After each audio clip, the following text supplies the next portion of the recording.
Welcome to the St. Johnsbury Chrysler Dodge Jeep Rams Outdoor Edge, your go-to show for outdoor traditions and adventures in Vermont and New Hampshire.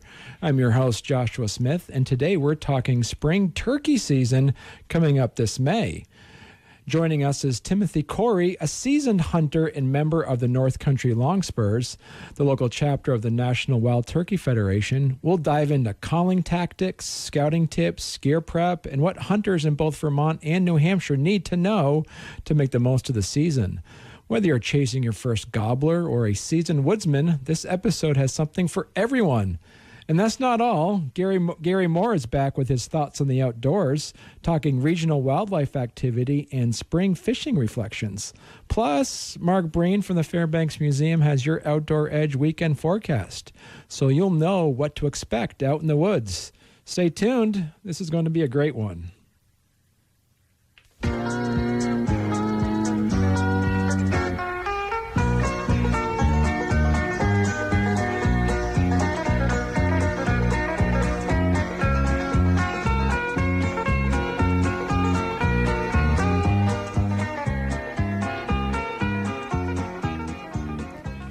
All right, we are here. We're here with Timothy Corey. Timothy, how you doing?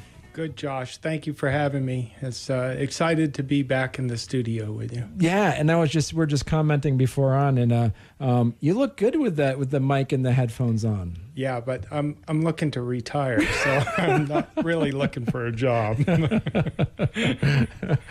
and those that might know that Timothy Corey was Corey's Car Wash, who was also the sponsor of the weather phone for so many years too. For 20 years we sponsored the weather phone, and my son Michael and his wife Karen now have the car wash, and they've named it Red's Auto Spa. Yeah. After one of his favorite dogs. Okay, good. Yeah. And he does a wonderful job there. Yes. Yeah. Always get your car washed. It's important. That's correct. Right. So we're not talking about cars. We are talking about turkeys, though. Yeah. Turkey season is upon us. Right. Yeah. So we got some questions. We're going to start off with some kind of beginner basics, maybe some advanced hunting tactics, and we'll talk about it. And then we'll talk about some conservation and some ethics. Yeah, some safety stuff. And youth hunting, and maybe some of the different laws for both New Hampshire and Vermont, and we can cover a little bit of that. Okay. Yeah. So first and foremost, though, I really wanted to ask you, Tim, how did you first get into turkey hunting? Well, it goes all the way back to around 1990. Wow. A friend of mine, Mike Binder, and I were avid bird hunters, and turkey season was kind of thriving in the Rutland, Vermont area. Okay. And I said, well, let's book a guided hunt.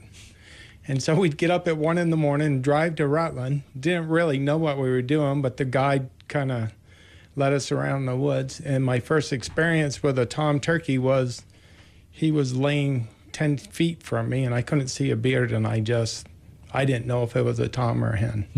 And I quickly learned that know what you're looking at. And when he jumped up, he was about 4 feet tall, and I was surprised at his size. Wow. Yeah.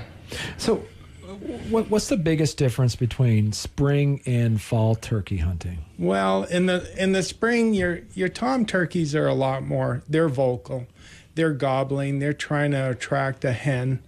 And it's natural for the hen to go to the tom. So, a tom will gobble on the roost, he'll gobble on the ground, he'll establish a strutting zone, and the hens will yelp and try to maybe pull him off or whatever, but it's more natural for the hen to go to the tom. And in the fall, the birds get flocked up. And in the fall hunting, you'll bust up a flock, and then you'll sit down and, do some different calling techniques, like some key calls, or, like a lost hen call or a lost poult call. And you try to call that bird in that way.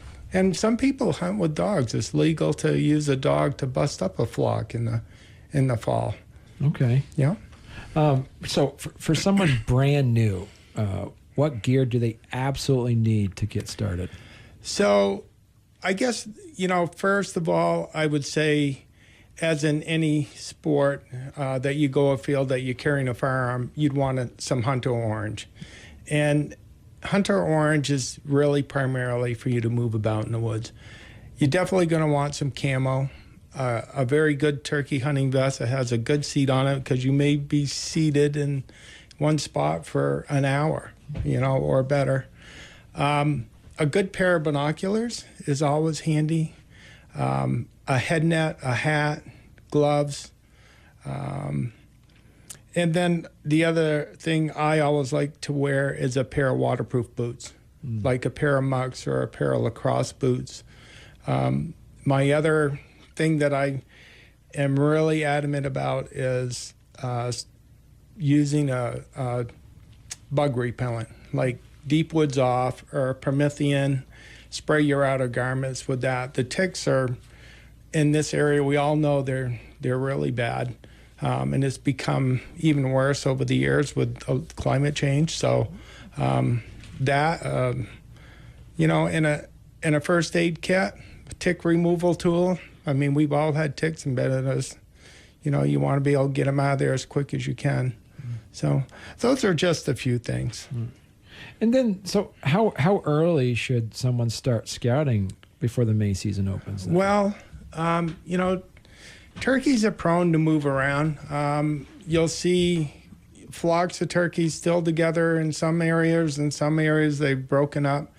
The toms are looking for nesting, not nesting, but strutting zones. The hens are looking for nesting areas. So really, you should start your scouting right about now. Try to find a spot that maybe nobody else is in. Get your boots on the ground, do a little bit of walking.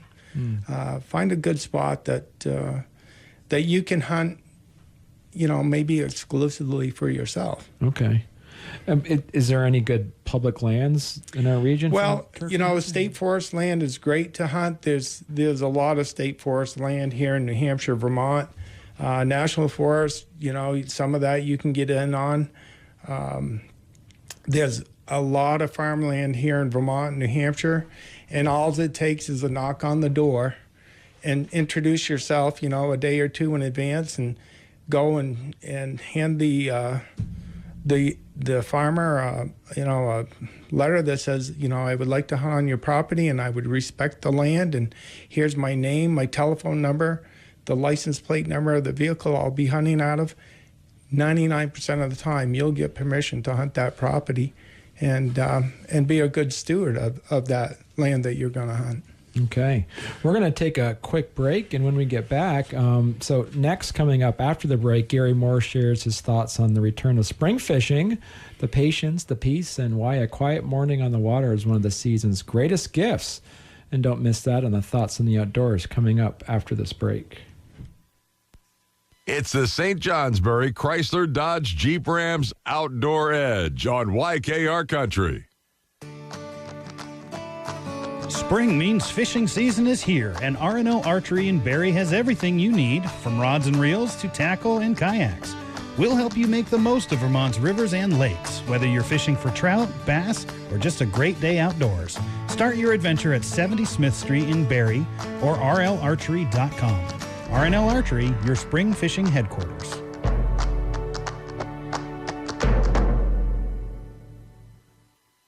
You said this year you would spend more time outside. You said this year you would get time to enjoy summer. You said this year is the year, just like last year. Don't spend another season scrambling to fill the schedule. Northeast Kingdom Online can help you create a marketing plan that grows your business.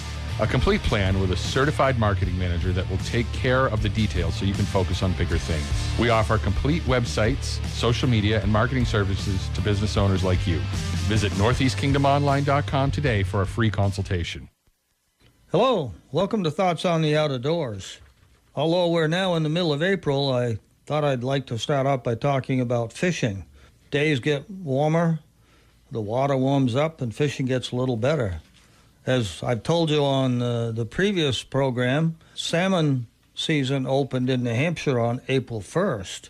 Here in Vermont, trout season opened last weekend, the second Saturday of the month. Something we look forward to all winter.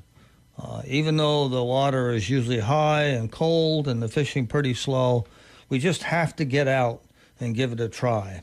While I'm talking about fishing, you're going to have a lot less fish in New Hampshire this year.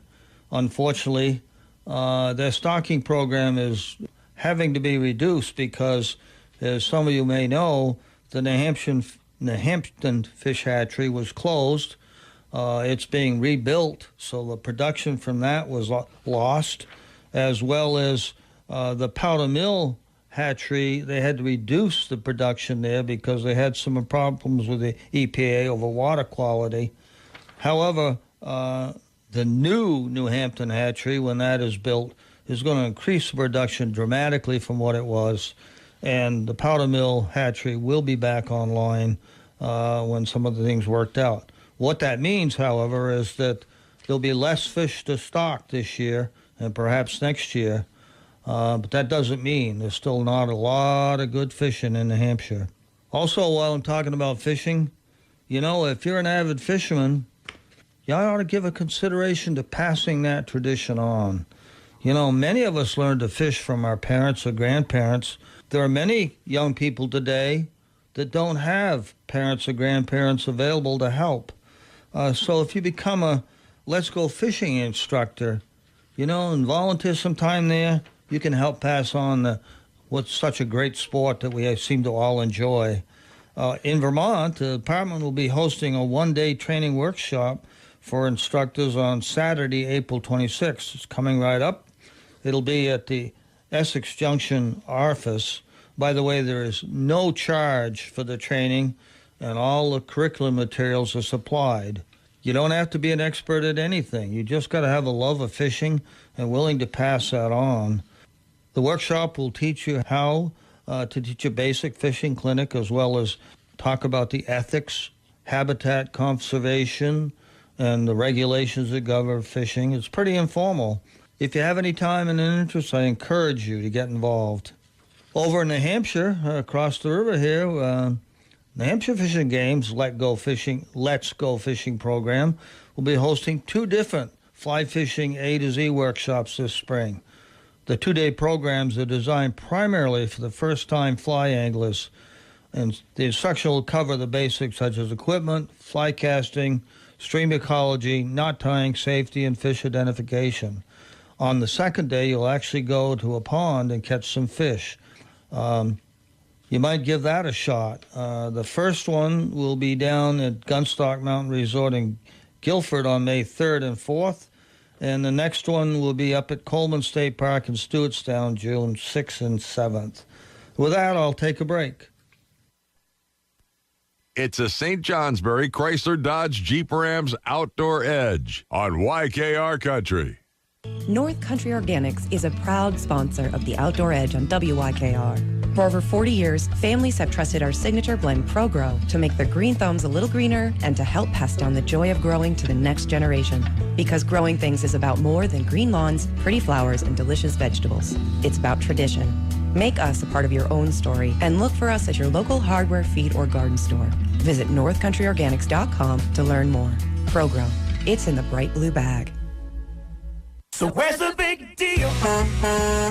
Holy schmoly, it's Matt LeCuyer at the Auto Saver Group, St. Johnsbury Chrysler Dodge Jeep Ram. It's the Ram Power Days right now in St. Johnsbury, Vermont. We have specials and savings that can save you thousands of dollars. 2025 Ram 1500, Crew Cab, Bighorn, four-wheel drive, lease for only $499 per month for 42 months with zero down. Stop by today, St. Johnsbury, Vermont, or shop us on the web at stjohnsburycdjr.com. Leases for 10,000 miles per year, 35,000 total miles, 25 cents per mile over. Tax, title, registration extra. Must have current Stellantis brand lease and household to qualify. First payment due at signing. Offer expires 9/30/24.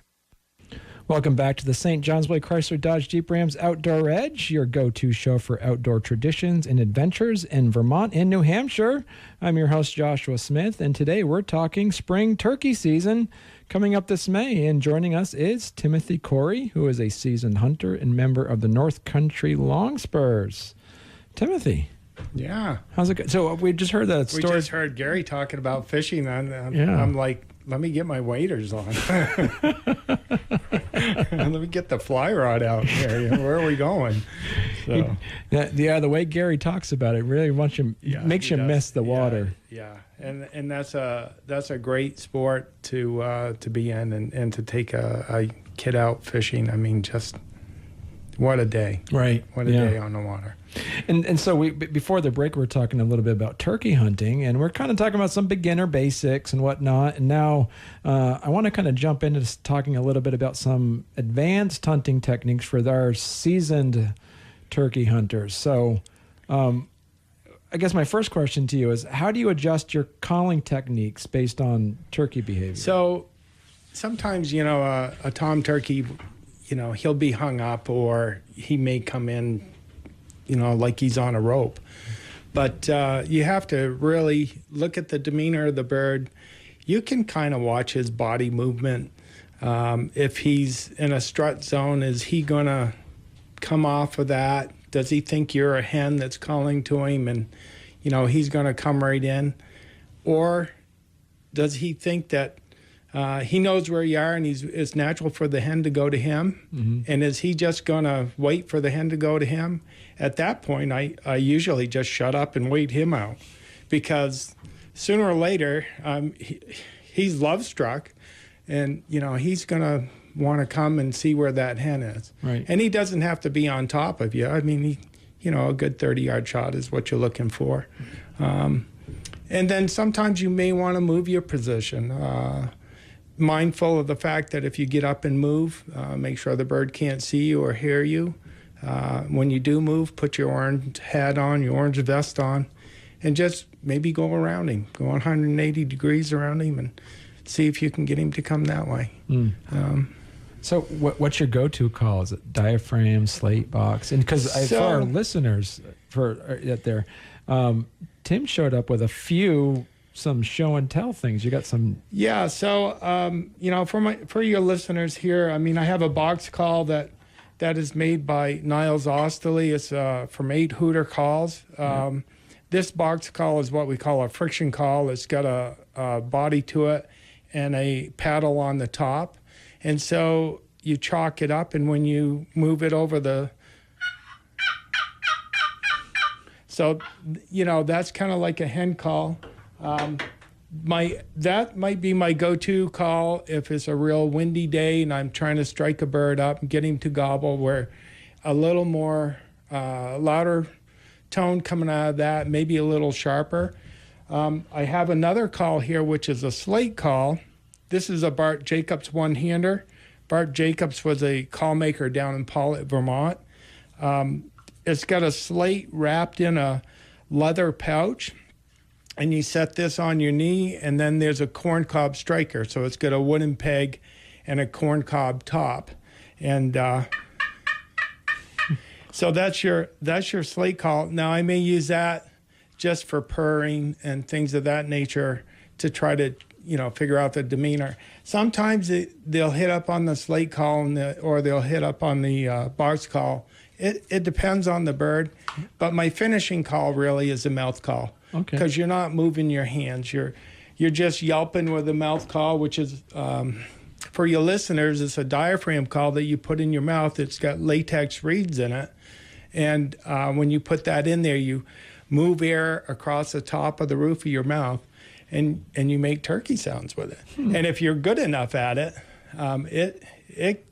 it can be pretty good. And there are National Wild Turkey Federation calling contests. There's state turkey calling contests. And some of these guys and gals that go and participate in these are unbelievable. The North Country Long Spurs, and I don't know if people remember, but we probably had a half a dozen turkey calling contests here at Blue Mountain School.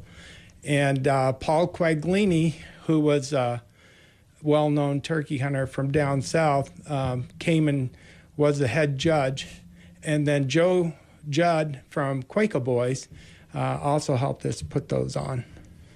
Huh. Pretty interesting. So what signs do you look for when you're scouting then? So, I generally look for, of course, turkey tracks. Everybody's looking for tracks. They're looking for deer tracks, raccoon tracks, or whatever. Turkey tracks, droppings, feathers. Tom turkeys, when they strut, will usually lose a wing feather here or two. And I'm looking for roosting areas or dusting areas. Turkeys kind of like to roost over ponds and waters. They're really prevalent to being where they can see out. They like to fly downhill when they come off the roof, so kind of look for those areas. That's that's kind of what I'm looking for. I'm looking for an area that doesn't have a lot of hunting pressure. So if I start a bird up, I don't have to worry about somebody else, coming in and busting up my hunt. Right. Now, so then for our advanced hunters, the question is, how do you handle a hung-up gobbler that just won't close the distance? Sometimes I'll leave him, and you could start him up at 6 in the morning, and if he's hung up at 6, he's not going to be there all day. If you got time, I'll leave him. I'll go back to him at 9:30, 10 o'clock. Generally, by then, the hen has gone back to her nesting site, and he's looking for that hen. I mean, he's looking to breed a hen, so maybe come in from a different direction. And that works quite often, or get uphill of the bird. They like to go uphill, so when you're calling them, so get uphill from the bird and set up so that you can see the bird coming up the hill. Right. Yeah. And so, because we mentioned this is spring turkey hunting season, so what role does weather play in turkey activity during the spring then? Well, turkeys are kind of like you and I. I mean, if it's damp and cold and wet out, they're not very vocal, and they don't want to move too well. And they'll move, but you may not get a lot of gobbling out of them. If it's really windy, they'll be more likely not to be very vocal because there's predation. There's coyotes and bobcats and all that, and they're listening and they're looking, and anything that's moving, they've got their eyes and ears on it and trying to listen for it. So the weather can play a really big part in your hunting. And I mean, of course, we like nice weather and they like nice weather. Yeah. So then what's your approach to patterning your shotgun for turkey season? Well, I probably should tell everybody that if you're shooting a 12 gauge or a 20 gauge shotgun, start with a light load. I mean, you don't need to shoot a 3-inch turkey load to pattern a shotgun. I mean, if you're going to shoot 5 rounds of 3-inch loads with a 12 gauge shotgun, well, about the 6th round, you're going to say, I've had enough of that. So I generally would start with a light load, then with a turkey load, maybe out to 30 to 40 yards, see what that does. If that load doesn't carry well for you, or if it doesn't pattern well, try a different brand. I would encourage that. If you've got a youth hunter, don't put a youth hunter on a 3-inch 12 gauge shotgun, because you'll never get them back in the woods again. Use a 20 gauge shotgun with a light load to start them, and then put a turkey load in it. When they pull the trigger on a tom turkey with a turkey load, they're not going to know the difference at that point, because they have an adrenaline rush going the same as you do. So that's what I would do. Let them shoot the shotgun a few times, let them get used to it, but don't put them on a 3-inch round and say, okay, that's what you're hunting with, because they're going to be wide-eyed and wild looking at you. So do you have a favorite success story from the field you can share? I've had so many great experiences with turkey hunting with friends and family, grandchildren. My grandchildren, especially my granddaughter Tori Clough, Tori Thayer. Now she's the coach of the girls basketball team. She's a great turkey hunter. We've had some great experiences where we've got some nice big tom turkeys. We've seen everything from having coyotes tackle our decoys to running into bears with their cubs and things of that nature. And then some of the experience with just some of my best friends out in the woods, and closing up the deal on a tom turkey that we've hunted for an hour or two. I mean, it doesn't come together in 15 minutes. It could take an hour, or it could take 3 hours. So I just, the overall experience of being in the woods and being successful. Well, then, are there any tools or accessories you think more hunters should be using then? No, I really would encourage a hunter, if he's going to go afield the same as you would, approach it as you would as maybe going into deer season. A good pair of binoculars, a safety kit, your cell phone if you want to carry your cell phone.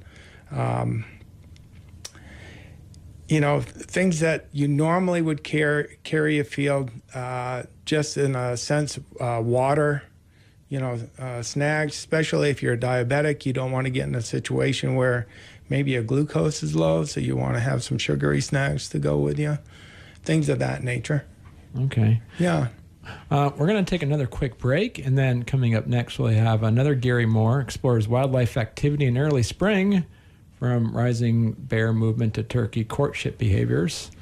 If you love keeping tabs on what's happening in the woods, stay tuned on the Thoughts of the Outdoors coming up right after this. It's the St. Johnsbury Chrysler Dodge Jeep Rams Outdoor Edge on YKR Country. Are your kids bouncing off the walls at home? Do they need entertainment that doesn't plug in? Bring them on down to Running Water Recreation in Bradford and bounce them off our walls instead. We have plenty of bouncy houses to occupy the kiddos, and we encourage you to take off your shoes and join them. If that's not enough, wear them out with Extreme Archery Tag. And it's not usually the kids that win those games. All this and more at Running Water Recreation. Have fun, keep moving, and aim high. Spring means fishing season is here, and R&O Archery in Barrie has everything you need, from rods and reels to tackle and kayaks. We'll help you make the most of Vermont's rivers and lakes, whether you're fishing for trout, bass, or just a great day outdoors. Start your adventure at 70 Smith Street in Barrie or rlarchery.com. R&L Archery, your spring fishing headquarters.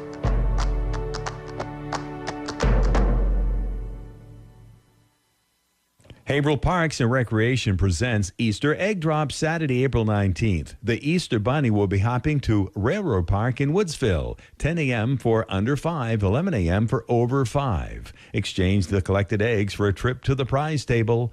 Decorate a cookie and guess the jelly bean jar. The Easter Bunny will be there for photos. And a special thanks to the Woodsville Fire Department. Haverhill Parks and Recreation presents Easter Egg Drop Saturday, April 19th, beginning at 10 a.m. at Railroad Park, Woodsville.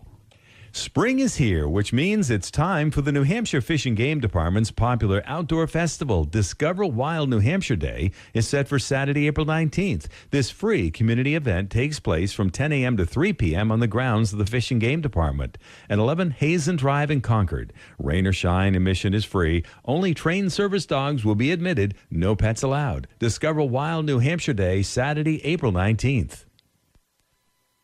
Welcome back. Vermont Fish and Wildlife and New Hampshire Fish and Game are both urging drivers this time of year to watch out for amphibians crossing the road. You know, April is the time that they migrate from one side of the road to the other for suitable habitat, and you can slow down and try to avoid squishing a lot of them. Unfortunately, thousands get killed every night during warm weather. So just be slow. You know, if you're near water, look for frogs and other amphibians and just be careful. And while I'm talking about being careful, New Hampshire Fish and Game is asking the public to report any fish kills they see now that the ice is going out or is out. Unfortunately, in the shallower bodies of water, we often have fish kills. What happens is the bacteria under the ice uses up the oxygen in these shallow bodies of water, and there will be fish kills. But that's not a major situation. They do survive. Moving on now to hunting. Moose. Something a lot of people are waiting to hear if they're going to be able to be lucky enough to get a moose permit, whether it be Vermont, New Hampshire, or Maine. Many of us apply in all three. Vermont has just made a decision that they are going to issue 180 moose permits. All of them, by the way, are going to be up in the far northeast corner of the state. Essex County Wildlife Management Unit E, the Fish and Wildlife Board voted to have 80 either sex moose hunting permits and 100 antlerless moose hunting permits. The hunt is expected to result in the taking of about 86 moose, or about 10% of the population up there in Wildlife Management Unit E. You can go to the website now for an application and fill it out. According to Nick Fortin, the Vermont Fish and Wildlife moose biologist, the goal of the hunt is to bring the moose level down into the moose population into a level that will help reduce the incidence of moose being infected by ticks, which often causes the death of the young ones, completely reduces the ability of the adult moose to stay healthy. As Nick said, the higher moose density supports high numbers of winter ticks, which negatively impact the moose health and survival.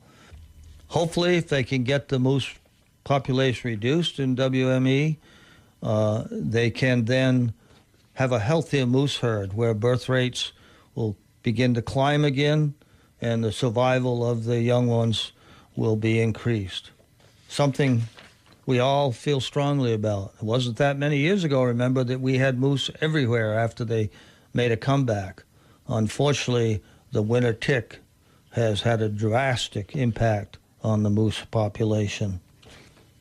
One warning from both states: this is the time of year there are all sorts of young wildlife, whether it's deer fawns, baby raccoons, skunks, birds, you name it, all having young this time of year.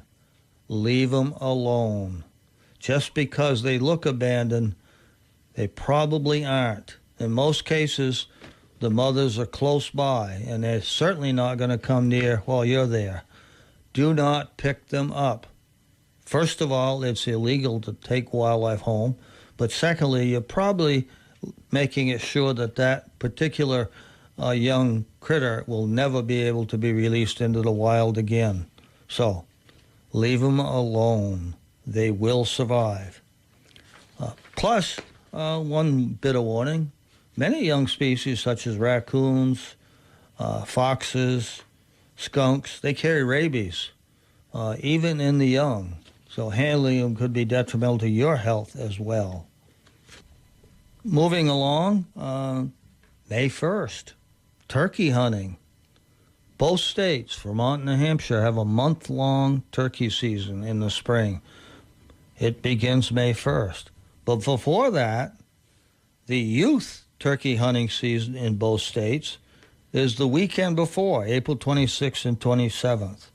Now, I won't go into much detail about turkey hunting because you're hearing from Tim Corey during this very program. And let me tell you, Tim is an expert on turkey hunting.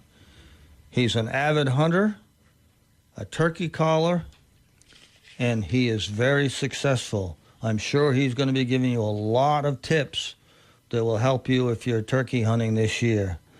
Anyways, one thing I would like to close with is something similar I say during the deer seasons, but the same is true in the spring seasons or for any other. Respect the landowner. If you're going out there hunting on their land, it's a good idea to ask permission first. I would encourage you especially to do that if you're taking a youth hunter out. Let's start the young people off on the right foot, respecting the landowner, asking permission, and so forth. You know, if you talk to the landowner, chances are they'll say yes, but they'll also perhaps tell you where they want you to hunt or where they don't want you to hunt. In many cases, they'll tell you where, I got a flock of turkeys hanging out on the back 40 or something like that, you know? But, hey, don't block their gates or barways. Don't park on soft ground and make ruts. And don't forget, later on after the season, it never hurts to stop by and say thank you. You may well get invited next year, or you may get invited this year when they point out they got a big rack buck hanging out there. With that, I'll close. I'll see you for the next Thoughts on the Outdoors. So with that, Tim Corey, you got a shout out from Gary Moore. Pretty nice of Gary, huh? Yeah.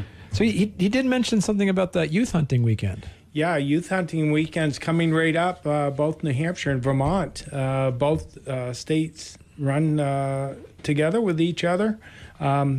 There are some things you should know about New Hampshire and Vermont youth hunting weekend. If you're going to go and hunt in New Hampshire, the youth does have to buy a license. They need to be 15 years of age or younger. They still have to buy that tag, that turkey tag, and they have to have completed their hunter safety course. And so with that, they need to hunt with an adult that's 18 years of age or older, and an adult can only accompany 2 youths at a time. And in Vermont, Vermont is a little bit different. You don't need to buy the tag, but you need to get just a tag that you can pick up at any of the licensing, or I believe you could probably even get it online. Same rules apply. 15 years of age or younger has to complete their hunter safety course. Vermont also has a novice season. So if you're a first-time turkey hunter and you purchased your hunting license, no matter what age you are, and you want to go turkey hunting for the first time, you can hunt with an adult, and that can assist you in hunting with an adult, and you can harvest a bird on the novice season. Now, in New Hampshire, if you harvest a tom turkey, that counts as one of your birds for the season. In Vermont, if you harvest a tom turkey, it doesn't count as your 2 allotted birds for the season. So that's kind of nice. I mean, but if you're going to hunt both states, you better get your wheels on. And New Hampshire, the hunting hours are from half an hour before sunrise to noon. Vermont's a little bit different. Half an hour before sunrise to 5 o'clock in the afternoon. So with that being said, that you don't have to get that 10-year-old up at 3:30 in the morning and say, come on, I'm going to run you out to the blind for sunrise at 4:45, and then at 5:15 you look over and he's fast asleep, or she's fast asleep. So it affords the youth a little more time in the woods. Yeah. And so we mentioned at the top of the hour too that you're a member of the North Country Long Spurs. I am. And the North Country Long Spurs we chartered that. I'm the charter president back in 1994. We had a real small group of people that met. I can't remember I think it was at the Happy Hour restaurant. We met upstairs for the first time. And then we had some of our local meetings in the Wells River Fire Department. And there was probably a group of 6 or 8 or 10 of us at the time. It goes way back to Rocky Bunnell, Rocco DiFrancesco, Charlie Palmer. My wife was the secretary. I think Gail Bunnell was the treasurer. I was the president. And then Tom Nannery was the regional director, and I learned a lot from him. 1994 is a long time. So what can hunters do to be better stewards of turkey habitat in our region then? The turkeys like wildlife openings, the same as most wildlife does. And if you wanted to do some plantings or things like that, you can plant crabapple trees, fruit growing trees. You can leave some nesting areas, pile up some brush in the woods for hens for nesting. You can join a local chapter of the National Wild Turkey Federation, whether it's the North Country Long Spurs or the Champlain Valley chapter, or over in New Hampshire, and over the Pemmy Strutters. There's quite a few chapters out there. Get involved. And we do a lot of programs. We don't do as much habitat work as we used to. We're more pointed towards that direction of the youth and carrying on the tradition of our hunting heritage. Yeah. With that said, you did mention before we went on the air about the Jake's event.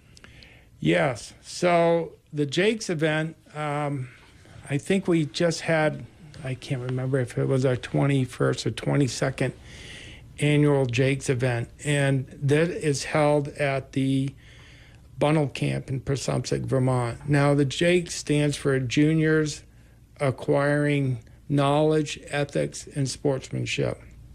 And it's for ages from 5 to 17. And at the Jake's event that we have there, we normally have anywhere from 80 to 110 kids. And the Jake's event is a program that we put on. They have 45-minute classes there. You go around to different stations at the Bunnell Camp. We usually have about 100 people that participate either as instructors or volunteers to take the kids around. We have everything from shotgun shooting, .22, archery, kayaking, orienteering. We have hunter safety. We have pond life. Your Hooked on Fishing program, we do that. The National Guard was there last year with a climbing wall. We have a BB gun tent, which is sponsored by not Gateway, but anyways, a shooting sports foundation. And so they're 45-minute programs, and then generally at the end of the day, we have a program that's either put on, somebody comes in and does a whole program for the whole group. We've had the Fish and Wildlife there with their search and rescue dogs. We've had VINs there. We've had people from Ottaquechee Wildlife down there.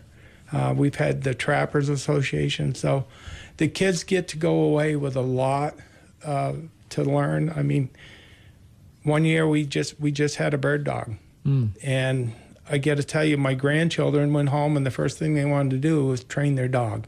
And so they took up dog training in their 4-H program. So it has a big impact. Right. So why is mentoring youth hunters especially important for the future of spring turkey hunting? Well, I think it's important all the way around. I think it's important that kids get off the couch to begin with. But also we need to pass on this heritage of being able to go afield and enjoy the outdoors, whether you're a bird watcher or you're a deer hunter or a turkey hunter or whatever. But if you teach the young people how to respect the land, how to get out and be around wildlife, and be good stewards of the land, you're going to pass on this tradition that we have now. I mean, I've been able to enjoy the outdoors in my 66 years of life here, and I'd like to see that for my grandchildren and my great-grandchildren to go ahead and be able to enjoy the same things that I have. And there's always a need for conservation. The Robinson-Pittsman Act, when you go buy a fishing pole or you buy a shotgun or you buy some ammo, that puts money back in the pocket to conservation. And so not only does it do that, but it also helps with getting the youth out.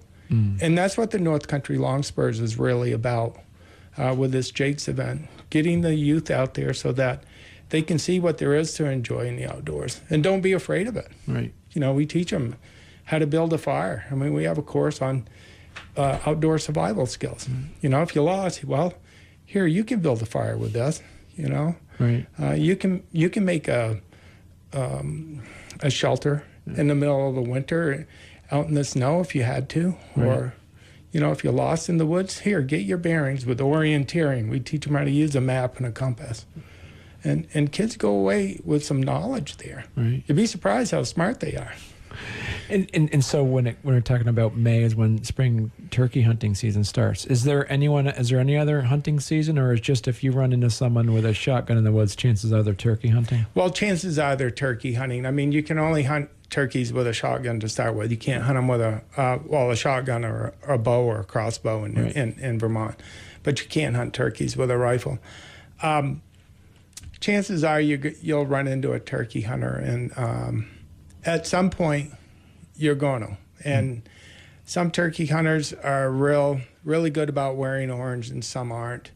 Especially like if you're set up, you want to make sure that the hunter knows that you're there. You want to speak to him, say, holler out to him, "Hey, hunter, I'm over here off to your left," and have your orange hat. Don't wave it like, a flag, but just hold it up. Let them know you're there. And then when they acknowledge you, then go over and visit and ask them how they're doing and how the outdoors is and have they seen any birds. Get that one up on them. Have you seen any birds?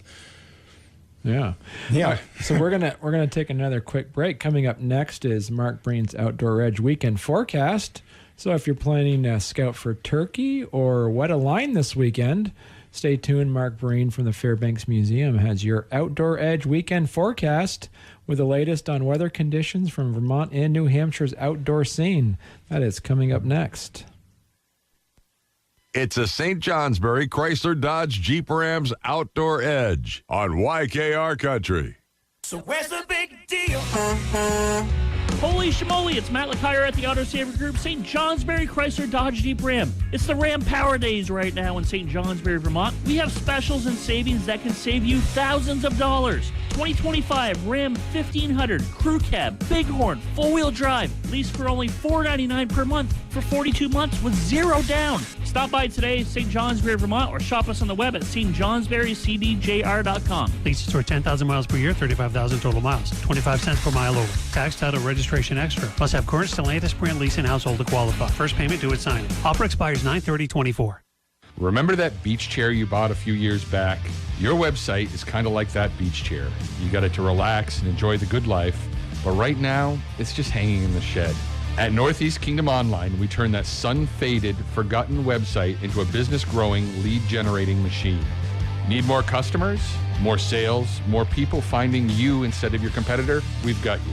Don't let that website just lounge around. Put it to work. Visit northeastkingdomonline.com today. Your future customers will thank you. I'm Mark Breen. This is the Outdoor Edge forecast, and it looks like we've had our usual ups and downs this April with days of spring and then suddenly a taste of winter. And that basic pattern will head into the next few weeks, although the days get longer by about 3 minutes each day and the sun gets a little higher, so it does look like and sounds like a bit more like spring. Now, the setup for this weekend starts with some milder air coming in, with some sunshine giving way to clouds on Friday, maybe some showers late in the day, and then a pretty good chance of some showers on Saturday, but at the same time, they may lift northward, and that'll give us some breaks of sun and temperatures climbing well into the 60s, maybe getting to 70 degrees. Not going to last. A cold front comes in, giving us a few more showers Saturday evening, followed by some partial clearing on Sunday, but it will be turning noticeably cooler with highs closer to 50 degrees, and then some more back and forth weather for next week. Looks like Monday will be okay, some showers on Tuesday, and then it looks like some fair weather for Wednesday and Thursday. Looking ahead to the month of May, generally May is sunnier than April on the average, and we often will see a few rumbles of thunder in May. The rainfall during May tends to be more showery in nature. That also allows us more sunshine. Average highs start in the 60s. They reach the 70s by the end of the month. Nights warm from the 30s into the 40s, although the last date of frost doesn't happen until the 15th in the warmer locations and not until June 1st in some of the cold mountain valleys. The current long-term trends actually feature more cold than warm compared to averages. That may or may not mean a late frost, since it depends on the particular situation. A clear, calm night could give us a frost, even if the month averages above normal. Precipitation looks to be average, hopefully enough to get the gardens going, but not so much we can't enjoy some pleasant days. Now, the forecast details. You can expect a clear, crisp night with temperatures down into the 20s. Friday, partly sunny to start, then clouds coming in. There could be a shower late in the day. mild, highs 60 to 65. A chance of showers Friday night, lows quite mild, 40s to near 50. Some scattered showers, especially Saturday morning. Some glimpses of sun, highs near 70. And then on Easter Sunday, partly sunny and noticeably cooler, highs near 50. I'm meteorologist Mark Breen with your Outdoor Edge forecast on WYKR. So, Tim, that sounded like it was like fine weather for May. Yeah. Yeah. Yeah, May's a great time to get out in the woods. I mean, it's cold in the morning, so dress in layers, but yeah, it's turkey hunting season is perfect time to get out and get some exercise. Right. Shed those winter pounds. Right. As we wrap up, you want to talk to people a little bit about the North Country Long Spurs? Yeah, I do. The North Country Long Spurs, we're on Facebook. You can follow us there. If you want to get active in our club, you can contact me at 802-291-3558, or you can contact Rocky Bunnell, who's our president, 603-638-4983. Rocky's just getting over some heart surgery, so we wish him well. Or Colleen Racinette up in St. Johnsbury or Danville, 802-535-7459. And, of course, you can always reach out to NWTF.org. And we do have a regional director, Carter Heath, and he's listed in NWTF.org. So you can reach out to him. But we'd like to see you active and maybe join the club. And there's a lot of good that we're doing with the youth. And I'd be remiss if I didn't mention my grandson Corey, my grandson Jarrett, my granddaughter Molly, and my granddaughter Tori. They all love the woods. They're all active hunters. Molly's the only one that doesn't carry a firearm, but she loves to go along for the hunt. So, when's your next meeting then? So the North Country Long Spurs, I'd have to check my calendar, seeing where our next meeting is and where it is. We normally meet at one of the members' homes. So. Okay. Maybe I'll just throw that out to you, and it will be posted on our Facebook page. Okay, perfect. Yeah. And then what we'll do is to let everybody know that this episode and all other Outdoor Edge episodes are available on demand on the WYKR website, or you can actually see it on the WYKR app. You can't miss it. There's a button that says podcast, and this episode and all previous episodes will be available for download and be able to listen to. And then what I'll do too, for all the things that Tim, Corey, and I talked about, we'll have those in the show notes, so you're actually going to be able to see the websites and then maybe even the calendar of any of the North Country Long Spurs updated events. So thank you so much, Tim. It was a great talking to you. It was wonderful being here, and thank you for bringing this program back. I mean, what a great program to have and revive it and let the community know that you're here. And All right. The outdoors is something that we can all enjoy. All right. Thank you so much.